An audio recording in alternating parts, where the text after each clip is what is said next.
Hello everyone!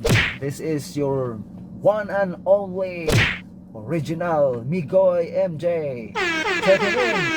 In this video, we're going to learn how to edit our pictures using our mobile devices. Sa panahon ngayon, bawal tayong lumabas.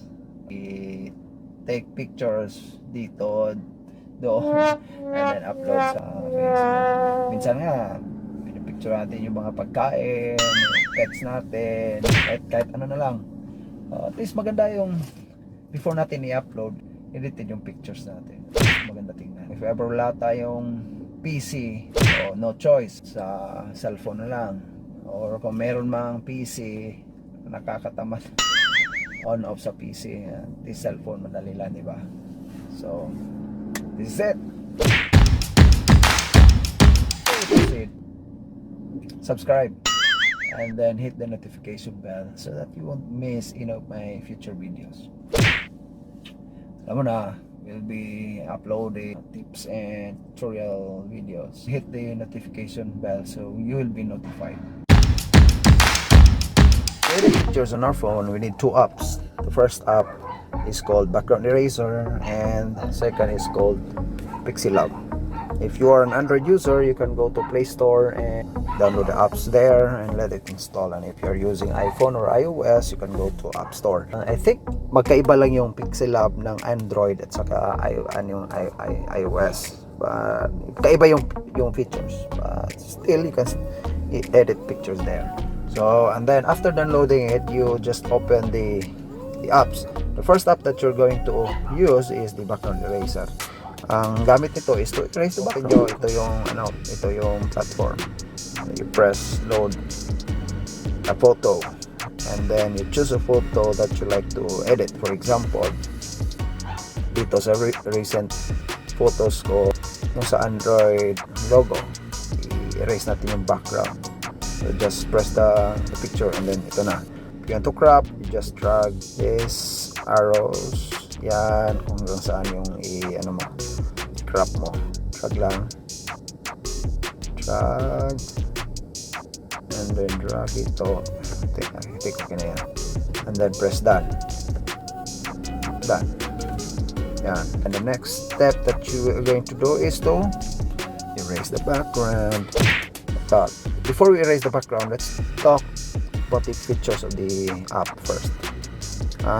Isa sa mga features ng app gusto ko ng Background Eraser is the cursor offset. Ganda kasi ito kasi nakahiwalay yung finger position mo at saka pointer ng eraser. Itong red, yan ang position ng finger mo at saka itong isa transparent, yan ang pointer ng eraser. Ang advantage dito is that makikita mo yung kung ano ang ini-erase mo. Ang kamay mo yung nasa red pero yung pointer ng eraser nasa taas. Anyways, pag matry mo na yung app, makikita mo yan.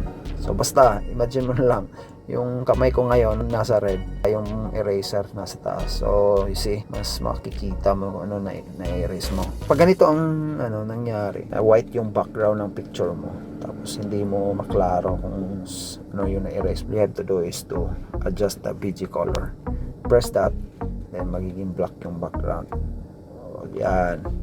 So makikita mo kung ano yung part ng picture ang na-erase mo or ine-erase mo. Yung sa cursor offset, ma-adjust mo yan, so no problem. All you have to do is to drag that blue dot mo. Tingnan mo, while I'm dragging the blue dot, tingnan mo yung sa cursor kasi lumapit yung pointer. Next, makikita mo yan pag ikaw na actual. If ever you made a mistake, don't worry, okay lang yan. Normal ang magkamali.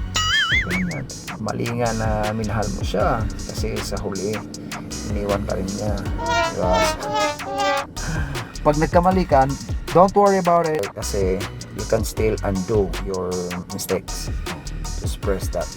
Itong number dito, yan yung changes na nagawa mo sa picture. Ibig sabihin, for this example, we made 18 changes for this picture.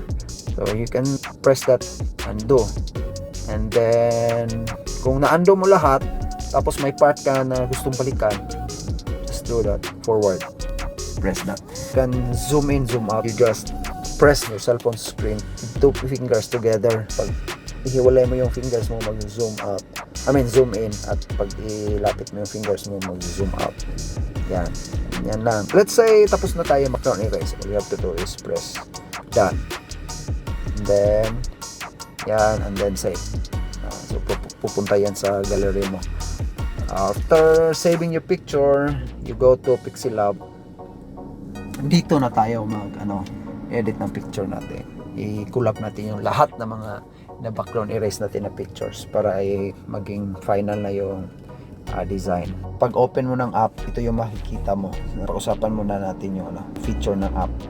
You can adjust the image size gusto mo sa end product na gusto mo. You press those 3 dots and then go to image size. Yan. Then you can do custom, and then pwedeng profile picture, YouTube channel banner, YouTube thumbnail. Yan, I'll be making another videos on how to customize your YouTube thumbnail later for those YouTubers and aspiring YouTubers like me. Yan, pwede rin Facebook cover art, Google Plus. Hindi ko pa na-try yan lahat. But for now, we'll go for custom size. First thing that you do is to add a picture that you like to be part of your design. You press the plus arrow, plus icon, and then go to from gallery.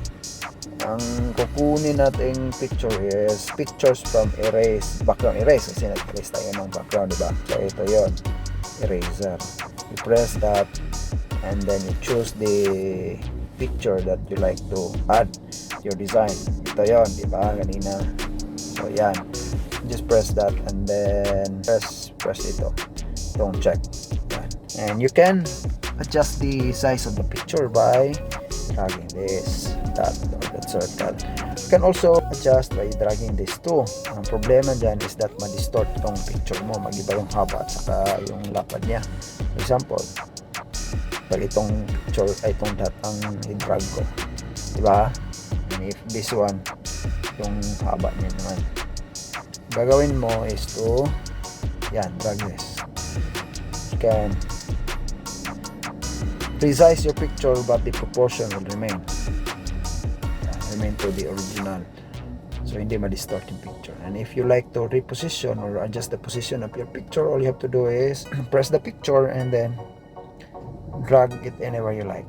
For this video, lagay lang natin sa gitna. And then after that, mag-add tayo na another picture. Nagawa ko na from my gallery to itong sa Apple. Yan, i-adjust natin yung position, lagay natin dyan. Medyo maliit yung sa Android. Yan, pareho na. And if you like the Android to be in front, all you have to do is to adjust the you press this to front or back. Yun.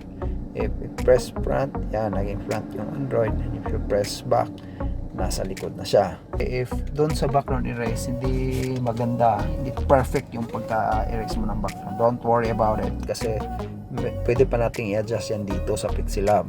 You just go to stroke, yan, and then press that, enable,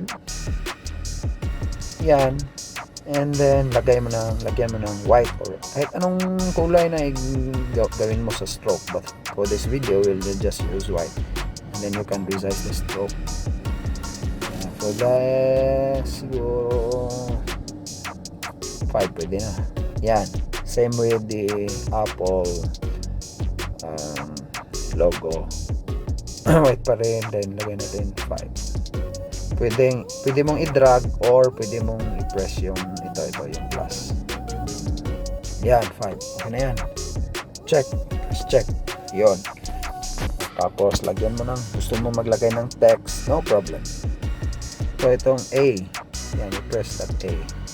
Add text. Yan. Tapos, tika lang. Ayan. Anong gusto mo? Add text. Ito na yung text, oh. So first is to edit the text. Press edit. Yan, gusto mo ilagay, ano gusto mo ilagay? Gawin natin ng yung brand name nila, Apple. Yan. Okay, lagay mo dito. Yan, press the text and then drag anywhere you like. You can adjust the size of the text by pressing this one, size. Just drag this, or you can press plus to adjust the size. For example, yan, Apple. Siguro okay na yan. And then you can also adjust the color of your text. Sige, gawin natin gold, yellow. Yan, siguro sige, okay lang yan. Ito. And then after gusto mo na yung color na yan, you just press check, and then you can also adjust the font. Also adjust the font. You press AB or font, then choose the font that you like, then press OK, and then you can also change the background of your text. Press natin yan, just press enable natin. Example, yung background na gusto natin, let's say black lang. Kahit ano, example ganyan. You can adjust the radius, lahat, even the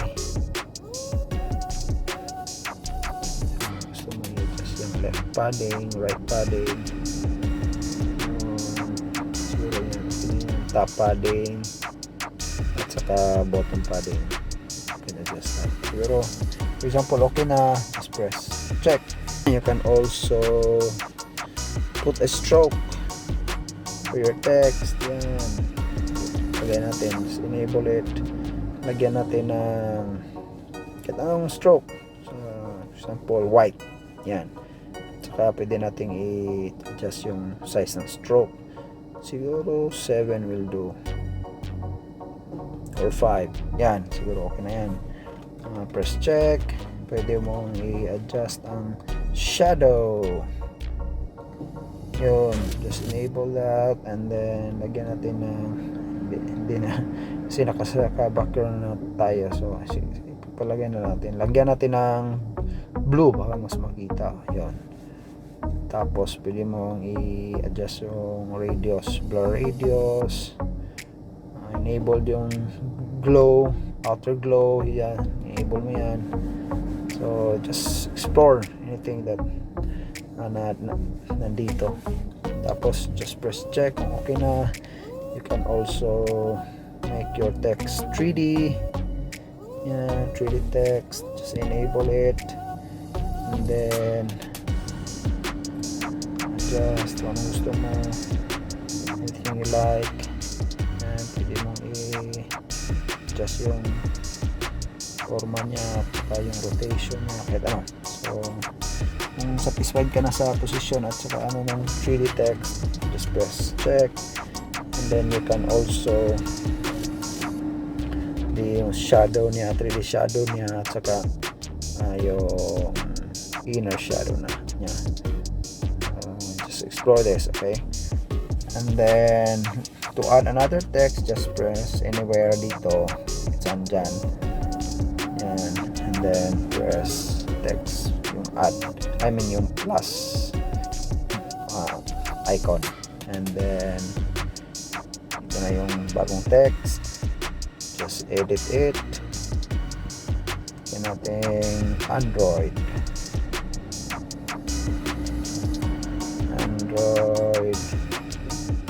and then you to design the new text, you will just do another editing, adjusting na ginawa natin kanina sa Apple.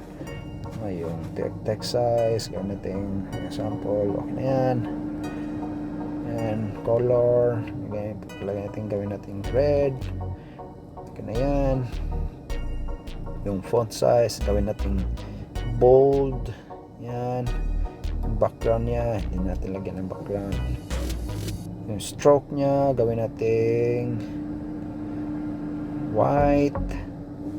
Yan. Then press check. Tapos pwede mong gawing emboss, pero ikaw na mag-explore kung anong usage niyan. Then gawin natin 3D. Yan, check. Lagyan natin ng shadow. Yan, timasin ng shadow, tsaka size ng shadow, yung expand by 28. Yan, press natin. Then after editing your design, press that icon to save. Then save as image. And then after that, save to gallery. And after pressing save to gallery, save mo na yung picture mo. Yan, rendering image. So, image save. Pictures. Ito na. Ito na yung final na ginawa natin kanina. If you like this video, give it a thumbs up. And then, if you find it useful, you share it so that your friends will also learn how to edit their pictures using their mobile phone.